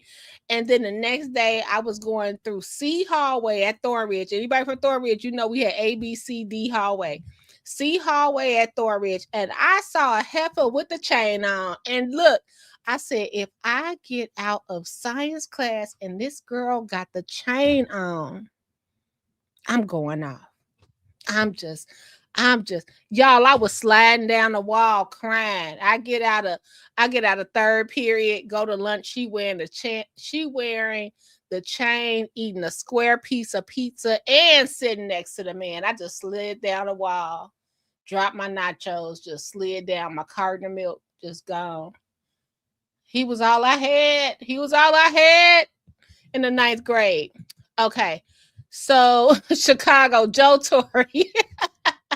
So if he would have brushed, okay, so picture me. Look at this finger right here. Y'all can see my little pointer. If he would have brushed this forward, you see how we brushing? And then he would have went to the side. And we need the soft bristle. He would have been all good. That's all it was. He just needed the brush right there. Okay, I'm with Gardis. I think that we did our jobs. It's unfortunate the way that Chicago. It out. And now we're taking the steps. We took the steps to. Yeah, see right here. You right. It was the lighting. There go. Jason got some hair right here. He just had. Jason, put your do-rag on at night. Do you need a bonnet? I'll mail one to Village Hall. Put your do-rag on and then put a bonnet over the do-rag and you'll be all good. That's it. That's it. You just need to brush it because it's getting a little light up there. Steps now to move forward in a positive direction. I don't want to talk too much about the past administration, but my final two questions about the past administration is, are you at all surprised, 1 year in office, that the immediate past mayor Hinyard, Jermont said he ain't got no problem with no brushing. No, Jermont get up in the morning with the young kids with that sponge with the holes in it. They didn't even have that when I was younger. I used to love. I had a fro, and I would have to 2-strand twist my hair to get to this. They just now take a sponge and just roll it around their head. All the little young kids has not faced any charges as of today. Okay, great question. Let me shut up talking so y'all can answer this in the comments below. Let me know. Damn, Jason. Jason, I'm not trying to talk about you. Okay, hold on. I swear I'm not. The socks got balls on them. You need some new socks. But dang, I think these shoes are too tight around the ankles. It's cutting off your circulation, bro. Administration is, are you at all surprised, 1 year in office, that the immediate past mayor Hinyard has not faced any charges as of today? I really don't know that I have a stance on whether or not what's going on. I'm happy that we just are moving forward in the village of Dalton. No, why we can't get a direct from? I understand this is lawsuits and blah blah blah and a RICO going on right now, but why we can't get a whole RICO? Look, and I'm tiptoeing 6 unnamed. Look, if I was y'all, I saw a comment over here, and somebody was like, "Oh, we just laugh at that or whatever." I ain't laughing at nothing in the federal courts. I'm gonna tell you right now. That's very serious. Look, Shay said it's 6 unnamed people. My ass shutting up over here myself. Y'all need to pay attention, okay? So look at this right here. Like, hey Shay, how you doing? Happy early Father's Day. Happy birthday. Can I get you a pillow, a blanket? So why we can't get a definitive answer on, y'all told us Tiffany was stealing. Who signed the back of the $500,000 check? What is going on? Where is Tangenique? All these questions nobody want to answer. So let's go. Past mayor Hinyard has not faced any charges as of today. I really don't know that I have a stance on what whether or not she what's going on. I'm happy that we just are moving forward in the village of Dalton. Wait a minute. Again, Shay, I gotta take your voice. Oh no. Wait, what? You don't have a stance. Whether or not she what's going Mayor Hilliard has not faced any charges as of today. I really don't know that I have a stance on what whether or not she what's going on. I'm happy that we just are moving forward in the village of Dalton. Because I asked the question Cynthia, because Cynthia, wait a minute. you and many other Somebody trustees needs at the to time- clip I this. really don't know that I have. Wait. We did our jobs. It's Wait a minute. unfortunate Wait a the way minute. that it turned. Because I've been watching Jason. You only see Jason bottom teeth. You never see his top teeth because that's just what it is. So if he's smiling, he nervous. Let's go. Out, and now we're taking the steps. We took the steps to change the person in the seat, and we're taking the steps now to move forward in a positive direction. I don't want to talk too much about the past administration, but my final two questions about the past administration is: are you at all surprised, 1 year in office, that the immediate past mayor, Mayor Hilliard, has not faced any charges as of today? I really don't know that I have a stance on what whether or not she what's going on. I'm happy that we just are moving forward in the village of Dalton. Because I asked the question Yes. because you and many other trustees at the time raised the red flags about the spending. We now know it ballooned to 8 million, but people might say, and supporters of Hilliard might say, but no one is charged. It just seems like there may have just been mismanagement, maybe not illegal activity. What do you say to someone who might think that? No, I think that that's a fair question to raise. Are we talking about fiscal mismanagement or criminal mismanagement? But the one thing that's consistent is we're talking about mismanagement. That's not the way that we No. All right. And my final question about Hilliard is she is We need. Wait a minute. Hold on. Did Jason answer the question? This is how Jason was, y'all. Hold on.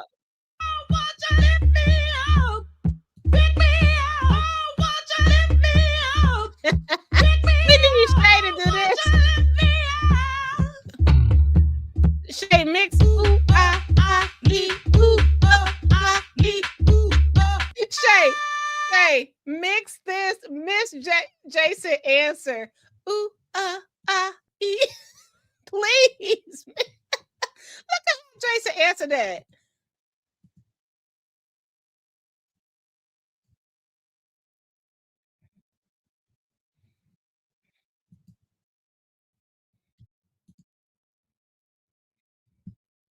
has not faced any charges as of today.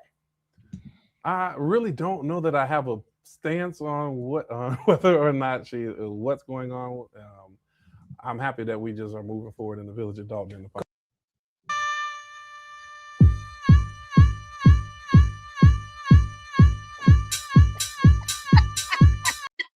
Jason is remixing the hell. Where is Shay at when you need him? Now, did Tiffany steal or not? What are you talking about? I don't. What? No, you told us that she was stealing the money. Now y'all don't have a first, and Choose Compassion called that out. Shout out to her. First, y'all didn't have on what was his show? Martin G. Johnson. You didn't have an answer on if she was stealing or not. Well, Ed Steve was on there. I'm not saying she's stealing. Now, mismanagement or not, it's still mismanaged. No, that's not. No. 1 year in office that the immediate past mayor, Mayor Hilliard, has not faced any charges as of today. I really don't know that I have a stance on what whether or not she what's going on. I'm happy that we just are moving forward in the Because I asked the question because you that means Tiffany not going to jail, y'all. At the time raised the red flags about the spending.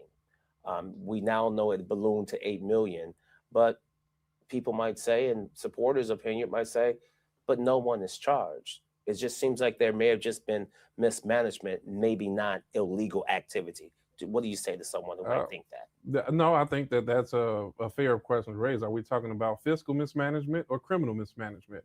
But the one thing that's consistent is we're talking about mismanagement. That's not the way that we want to lead, that we're going to lead our community forward. All right. And my final question about Halyard is, she is currently up for election in the state of Georgia. And there was some question about her residency. We know that you won the race. You were sworn in May 5th. She claims she was still a resident of Georgia on May 1st of 2025, yet she was still mayor here in Dalton. If we're talking about fiscal responsibility, is there anyone in your administration or yourself looking to see maybe she should pay back that paycheck for those days where she claims she was not the mayor, despite still getting paid to be mayor? That question has definitely been brought to the forefront within our team. When we do an analysis on the amount of money that potentially or likely was not due, and by comparison of what it would cost us in legal fees just to go after that, it may not be the most prudent thing.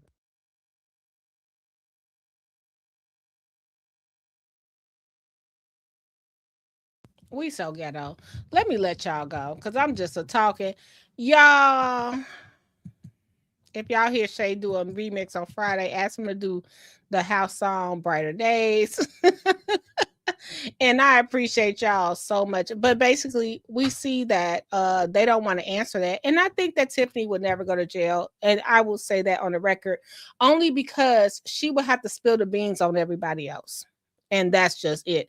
That's why they don't never want to give you a definitive answer on what she did. Oh, mismanagement, whether it was criminal, spaghetti, orange juice, it was still mismanagement.